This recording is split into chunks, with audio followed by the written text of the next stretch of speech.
Today, the United States announced that they will be sending tanks to Ukraine, 31 Abrams tanks. And Germany announced that they would be sending 11 Leopard tanks. This is after several months of a pressure campaign by, who knows, the warmongers, the warhawks, who want us to send weapons to Ukraine.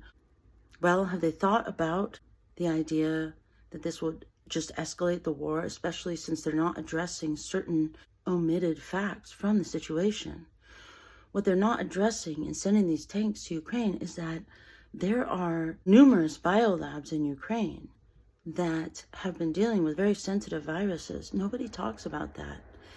And in fact, it came out in a congressional hearing, but right after that, there were the usual fact checkers saying, no, they're not, but they're not for nefarious purposes, However, there are other news reports that say that these biolabs have been producing bioweapons as well as testing their products on the Ukrainian population. So it's really hard to know because we don't have the full picture, but suffice to say that both left and right-wing pundits are saying that we're not doing enough to achieve peace in Ukraine, and therefore that is why I put stock in what the Bulletin of the Atomic Scientists is saying.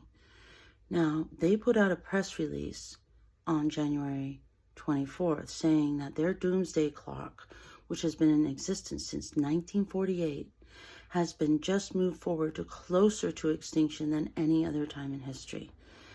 They have a symbolic ending of the human species it's called midnight on this proverbial symbolic clock, and they've moved the clock forward now to 90 seconds before midnight. In 2020 was the last time they moved it forward. I believe it was like maybe 2 minutes or something due to the pandemic, but now it's been moved forward even more based on the fact that there's no really legitimate efforts of substance toward peace in Ukraine by all the parties. And now we have the United States and Germany sending tanks. Now, it's not a lot of tanks. It's like about 40. But Germany says it's just the beginning. So why are they doing this when they know there are a lot more issues at stake that they could be discussing with the Russians? Let me know what you think in the comments. It is a fictional clock created by the Bulletin of the Atomic Scientists. The Bulletin of the Atomic Scientists was formed in the late 40s by Robert Oppenheimer, the author of the Manhattan Project and director of Mexico, and Albert Einstein and a few other notable people. The way that I found out about the Bulletin of the Atomic Scientists was that they were one of the first people to publish an article stating that the SARS-CoV-2 virus came from the Wuhan lab, most likely, and that the jumping from a bat to another animal and then ending up at the wet market like 30 miles from the Wuhan lab was probably not likely. They just put out a press release yesterday, January 24th, stating that they have moved their symbolic Doomsday Clock closer than it has ever been to Doomsday. Doomsday in their clock is midnight. They have put it 90 seconds from midnight. So you can see this press release, and the first thing they mention is the war in Ukraine. They say that not all avenues are being explored to achieve peace based on the idea that we do not want the extinction of the human race. They are faulting the main powers of the world for not doing more. They don't really get into specifics about the war in Ukraine. And then they move on to climate change, saying that that is another existential threat and another reason that they've moved the Doomsday Clock forward. Those of us who've been looking into the science of that might be puzzled by the fact that they are sort of just regurgitating the, quote, consensus paid for by the governments of the world. We know that climate change is not just caused by an abundance of fossil fuels burning and carbon. Climate change is caused by many different factors. We also know that there are climate scientists who used to believe in the idea of climate doom who have now left that and been marginalized and canceled.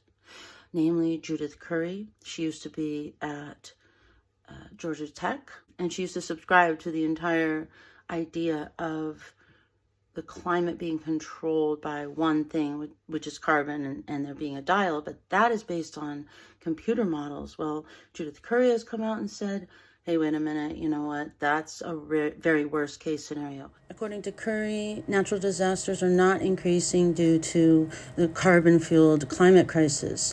In fact, she said, as a percentage of GDP, the cost of these natural disasters has actually fallen by 30% since 1990. She adds that the raw cost of natural disasters has been increasing because of population growth and building in vulnerable areas. Curry's approach is so nuanced that she is not even listed as a climate denier on Wikipedia. She must have an army of people who keep rewriting it.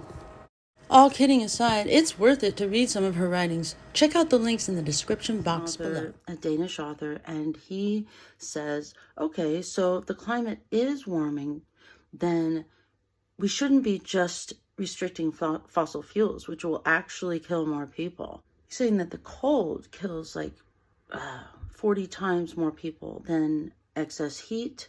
He's saying that the third world will suffer. We can already see that rolling back the supply of energy is causing problems around the world, both in industrialized nations and in the developing world. And the Paris Accord basically is a joke, especially for those who really believe in climate doom. It's not enough. And so Bjorn Lomborg is stating that we need to take measures such as not building in floodplains. Yet we just keep mindlessly building and then only talking about transferring over to energy that doesn't cause emissions. So there's a lot of, kind of murky information, misinformation, and a lack of priorities as far as what we should be focusing on. And the press release from the Bulletin of the Atomic Scientists, it goes on and on. Another thing they talk about is misinformation. They talk about how misinformation has pushed the Doomsday Clock closer to midnight. I take issue with that because who defines misinformation? They're basically going with the argument from the pharmaceutical companies who have contracts with the governments of the world saying that if you don't take the then you're contributing to the pandemic, when in fact the approach to SARS-CoV-2 was completely wrong and ineffectual. There was early treatment that could have been done and wasn't. There were a lot of really negative things that were done, like putting the elderly in nursing homes to recuperate after they recovered from COVID-19, when they could have been in other facilities that were provided for them, especially in New York where things were so bad. So what I'm trying to say is that every single data point and every single source must be evaluated on its own merit. I do believe that the Bulletin of the Atomic Scientists is right about number one, the virus, the origin of the virus, being from Wuhan. And I also believe that they are right about the war in Ukraine, but that is because I have other research. Are they right about misinformation about COVID? No, they are not. They're going along with the, quote, party line or the majority consensus. They also mentioned election denialism. They said that the midterms defeating election deniers was actually a good thing to put the Doomsday Clock back a little bit. And so clearly, I just feel like it's a good lesson for all of us to realize we don't just buy wholesale what a certain organization is saying. Now, it's compelling that they are talking about the possibility of nuclear holocaust as well as the origin of the virus. But we do not need to buy what they're saying wholesale. Hey friends, I just want to thank you for watching and remind you to please like the video, subscribe to the channel, tap the bell for notifications if you're on YouTube, and please share the video and the channel. And also check out our online store. The link is in the About section, and there's lots of stuff for everyone, and it's merchandise that makes you smarter. All right, talk to you soon. Have a great day.